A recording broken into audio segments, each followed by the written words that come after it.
دیکھیے اسلام میں جو 4 عبادات فرض کی گئی ہیں، جو 4 ارکان ہیں، ایک رکن تو ہے جس کا تعلق ہے عقیدے سے، کلمہ شہادت، اور 4 ارکان وہ ہیں جن کا تعلق عبادات سے، نماز، روزہ، حج اور زکوٰۃ۔ ان میں ایک عجیب قسم کی تقسیم ہے، مثلاً 1 2 جمع 2 کی تقسیم بنتی ہے۔ 2 عبادات ان میں سے وہ ہیں جو ہر مسلمان پر فرض ہے، امیر ہو غریب ہو، مرد ہو عورت ہو، ہر ایک پر فرض ہے، نماز اور روزہ، یہ دونوں چیزیں ہر ایک پر فرض ہیں۔ لیکن 2 وہ ہیں کہ جو صرف صاحب استطاعت لوگوں پر فرض ہیں، وہ عام نہیں ہے۔ جو صاحب نصاب ہیں ان پر زکوٰۃ ہے، جو صاحب استطاعت ہیں، حج کرنے کی استطاعت رکھتے ہیں، ان پر حج ہے۔ اس میں جب 2 جمع 2 کی ایک تقسیم اور آتی ہے، ایک اور اعتبار سے۔ قرآن میں زیادہ امفیسس 2 عبادات پر ہے، نماز اور زکوٰۃ۔ اقیموا الصلاۃ وآتوا الزکاۃ، اقیموا الصلاۃ وآتوا الزکاۃ، اقیموا الصلاۃ وآتوا الزکاۃ، یقیمون الصلاۃ ویؤتون الزکاۃ۔ یہ گویا کہ بندھا ہوا ہے ایک جوڑا، جبکہ یہ صورتحال جو ہے روزے کی بھی نہیں ہے اور حج کی بھی نہیں ہے۔ صلاۃ اور زکوٰۃ کا حکم بے شمار مرتبہ قرآن میں آیا، اور روزے کے سارے احکام ایک مقام پر سورہ بقرہ کے 23 رکوع کی 6 آیات میں سب کا سب بیان ہوئی۔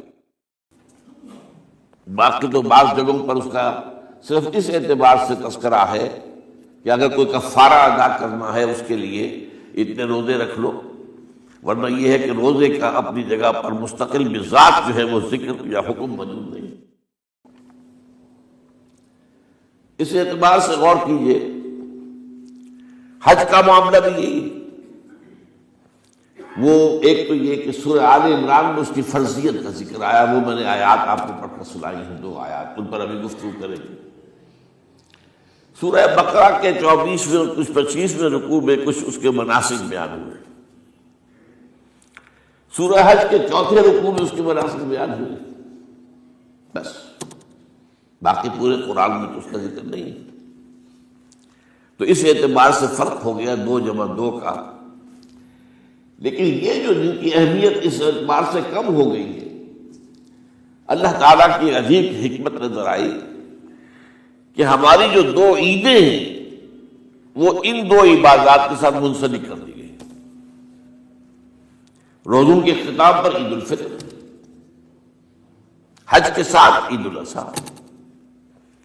تو گویا کہ ان 2 عبادات کی اہمیت میں اگر کسی درجے میں کوئی کمی محسوس ہوتی ہے قرآن مجید کے بیان کے حوالے سے، تو اس کی تلافی اس سے ہو جاتی ہے کہ عیدین ہماری 2 ہی عیدیں ہیں، 2 ہی تہوار ہیں، اور وہ ان 2 عبادات کے ساتھ جوڑ دیے گئے۔ اب آخری بات سمجھیے، 3 جمع 1 کی بھی ایک تفریق ہے۔ 3 عبادات وہ ہیں جو مؤقت ہیں صرف، یعنی معلق بالزمان، ان کا تعلق وقت کے ساتھ ہے، یہ نہیں کہ کسی خاص جگہ سے متعلق ہے۔ نماز ہر جگہ فرض ہے، ہاں البتہ اس کا وقت آئے گا، اگر سورج جو ہے نصف النہار سے ڈھلکے گا تو ظہر کا وقت ہوگا، اگر کسی وجہ سے اللہ تعالیٰ کی حکمت ہو کہ سورج وہیں کا وہیں کھڑا رہ جائے تو ظہر کا وقت آئے گا ہی نہیں، ظہر فرض ہوگی ہی نہیں۔ مغرب اسی وقت فرض ہوگی جبکہ سورج غروب ہو جائے، اگر کسی وجہ سے سورج غروب نہ ہو، اور کیا پتہ یہ ساری باتیں جو ہے قیامت کا جو زلزلہ آنے والا ہے اس میں یہ ساری ہی باتیں ہونے والی ہیں، سورج مغرب سے طلوع ہوگا یہ تو وضاحت کے ساتھ کہا گیا ہے، تو مغرب کا وقت نہیں آئے۔ اسی طریقے سے رمضان کا مہینہ آئے گا تو روزے فرض ہوں گے۔ اس حوالے سے یہ زمانے کا تعلق تو ہے لیکن کسی مکان سے کوئی تعلق نہیں۔ حج وہ ہے جس کے تقریباً تمام مناسک جو ہیں وہ ایک خاص مقام پر ادا ہوتے ہیں۔ آپ سفر کر کے جائیے، مکہ مکرمہ جائیے، اللہ کے گھر کا طواف کیجیے، پھر وہاں سے جو بھی روانگی ہوتی ہے یوم ترویہ 8 ذی الحجہ کو نکلیے اور جا کر منا میں قیام کیجیے ایک رات، پھر 9 کی صبح کو نکلے عرفات جائیے، عرفات میں شام کا قیام رہے گا، لیکن مغرب کی نماز کے وقت کے بعد وہاں سے نکلیں گے، مغرب وہاں پڑھیں گے نہیں، وہ جا کر مزدلفہ میں پڑھی جائے گی عشاء کے ساتھ ملا کر، چاہے کتنی دیر ہو جائے۔ بہرحال یہ ساری چیزیں ایک خاص مقام کے ساتھ ہیں، منسلک ہیں، ہر جگہ پر یہ ادا نہیں ہو سکتا۔ اب اس میں دیکھیے حکمت نظر آ رہی ہے، چونکہ حج جو ہے ایک خاص جگہ پر ایک خاص مقام سے وابستہ ہے، اس کے ساتھ جو عید الاضحیٰ وابستہ کی گئی ہے، یہ گویا کہ حج ہی کے ایک رکن کو پھیلا دیا گیا ہے۔ قربانی جو مناسک حج میں بڑی اہمیت کی حامل ہے، اسے عام کر دیا گیا۔ تم مدینے مکے تو نہیں پہنچ سکے ہو، لیکن یہاں پر قربانی کے اندر تو شریک ہو جاؤ۔ اور بعض مشابہتیں اور بتائی گئی ہیں کہ ذی الحجہ کا چاند طلوع ہو جائے تو اس کے بعد حجامت نہ کراؤ، ناخن نہ کاٹو، وہ جو کچھ بھی آپ کو معلوم ہے احرام کی کچھ پابندیاں ہوتی ہیں، ایک مشابہت کسی درجے میں، ٹھیک ہے ہم وہاں نہیں ہیں لیکن ان کے ساتھ ایک مشابہت پیدا ہو رہی ہے۔ تو قربانی در حقیقت جو ہے عید الاضحیٰ، وہ گویا کہ ایکسٹینشن ہے حج کی، کہ تمام عالم اسلام کے اندر جو ہے تمام مسلمان جہاں بھی کہیں ہیں وہ حج کے اس ایک منسک کے اندر شریک ہو جاتے ہیں۔ تو یہ میں نے چند باتیں تمہیداً عرض کی ہیں ان عبادات اربع کے بارے میں، ان کی جو ریلیٹیو حیثیت ہے ہمارے دین میں۔ اب آئیے حج کا معاملہ کیا ہے، وہ پورا ایک خاص علاقے سے متعلق ہے اور ایک خاص شخصیت سے متعلق ہے، یہ بھی نوٹ کر لیجیے۔ چنانچہ جو آیات میں نے آپ کو سنائی حج کے بارے میں، ان اول بیت وضع للناس للذی بمکہ مبارکا وہدی للعالمین، یقیناً پہلا گھر جو بنایا گیا لوگوں کے لیے، یعنی اللہ کی عبادت کے لیے، کہ لوگ وہاں جمع ہوں اللہ کی عبادت کے لیے، وہ ہے جو مکہ میں ہے۔ مکہ اور مکہ یہ ایک ہی لفظ ہے، تورات میں مکہ کا لفظ آیا ہے، قرآن مجید میں مکہ، یہ تھوڑا فرق جو ہے یہ تلفظ کا ہو جایا کرتا ہے مختلف زبانوں کے اندر۔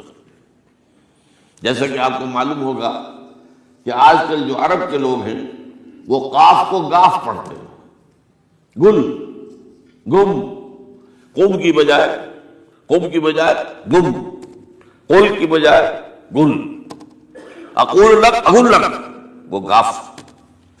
تو یہ جو ہے فرق ہو جاتا ہے۔ تو مکہ، وادی مکہ، یہ ہے در حقیقت مکہ مکرمہ۔ تو پہلا گھر جو بنایا گیا ہے، اور اس کے بارے میں جو یہ عام طور پر مشہور ہے کہ اس کے معمار حضرت ابراہیم ہیں، یہ بات صحیح نہیں۔ اس کے معمار اول حضرت آدم علیہ السلام خود اول بیت ہے نا، پہلا گھر۔ تو کیا یہ ممکن ہے کہ آدم سے لے کر ابراہیم تک کوئی گھر اللہ کی عبادت کے لیے بنا ہی نہ؟ تو ناممکنات میں سے اولا بیت میں خود دلیل موجود ہے، حضرت آدم علیہ السلام نے اس کی تعبیر کی۔ البتہ اس کے بعد بعض سیلابوں کی وجہ سے یہ عمارت گر گئی اور کچھ جو وہاں پر آبادی بنی تھی وہ بھی ختم ہو گئی۔